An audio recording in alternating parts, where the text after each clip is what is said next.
तुम्हारी दृष्टि जा रही बार बार तुम्हारी भगवत भाव के वातावरण में, तुम्हारी अशुद्ध वृत्ति उधर देखने की कोशिश कर रही। क्या देख रहे हो? चुप, एकदम शांत। चक्षुर्न क्षुद्र जीवैरपि विहित मृषा मानना अत्यंत मग्नाः। ये क्षुद्र जीव समझ नहीं पा रहे कि नेत्र किसके लिए मिले।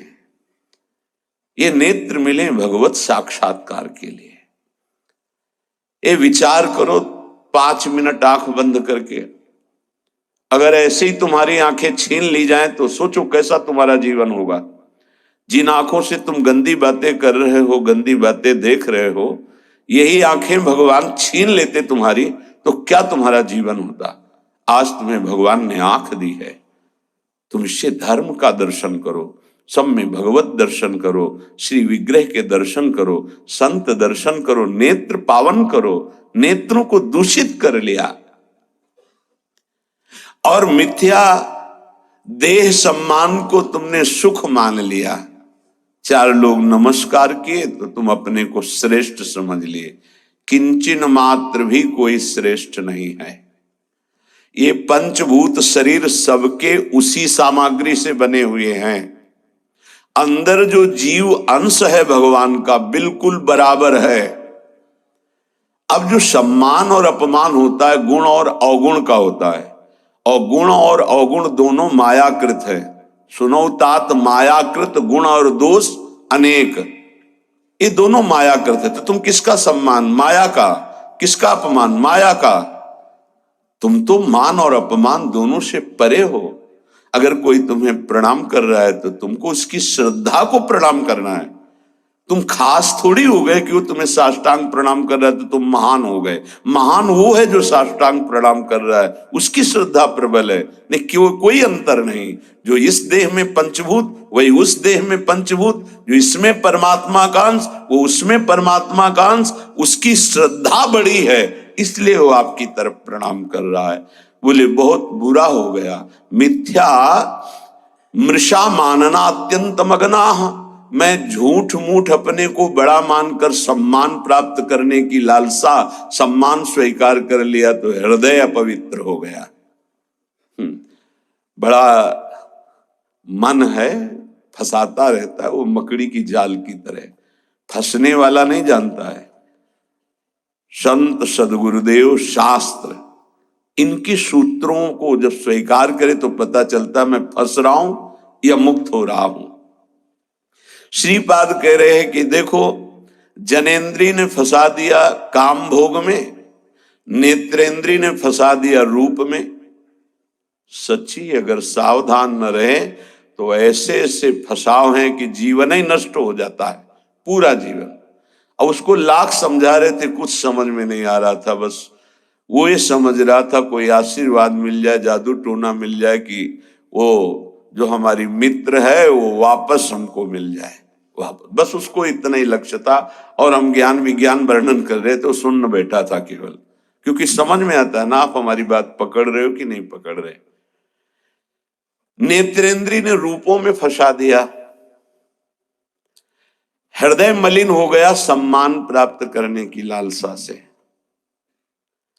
और कह रहे जिह्वा मिष्टान्न निष्ठा विरमति न मनाग्वित सग्रंथनुचितम। जबान आ गई भोजन के स्वाद में, ये मिष्ठान्न है, ये चटपटा है, ये बड़ा स्वादिष्ट है।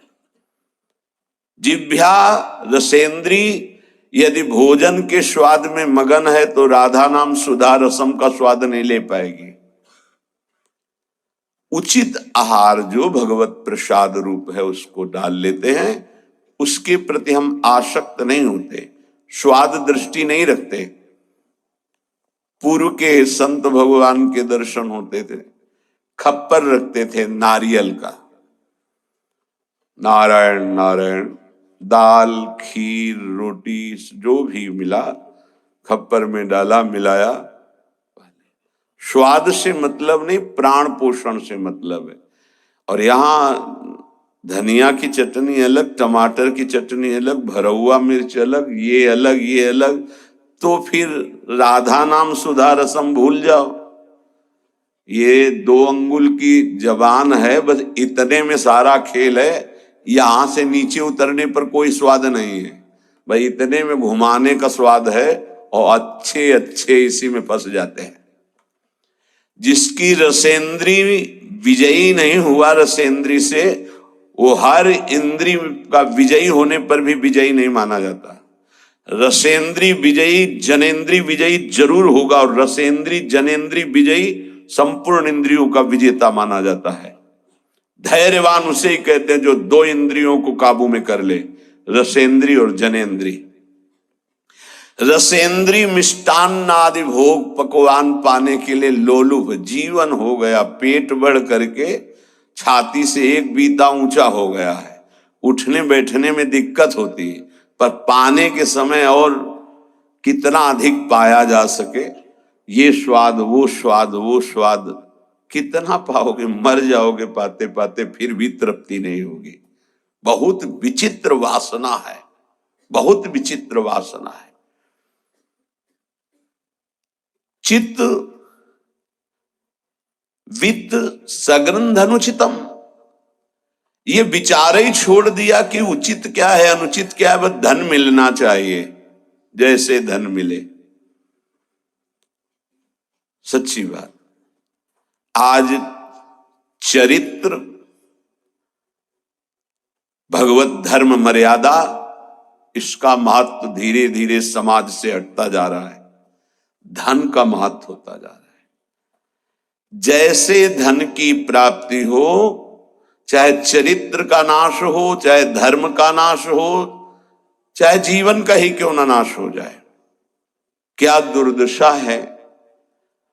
बोले मनाक वित्त सग्र धनुचितम, अनुचित रूप से धन कभी सुखी नहीं हो सकता जो अनुचित रूप से धन प्राप्त करता है।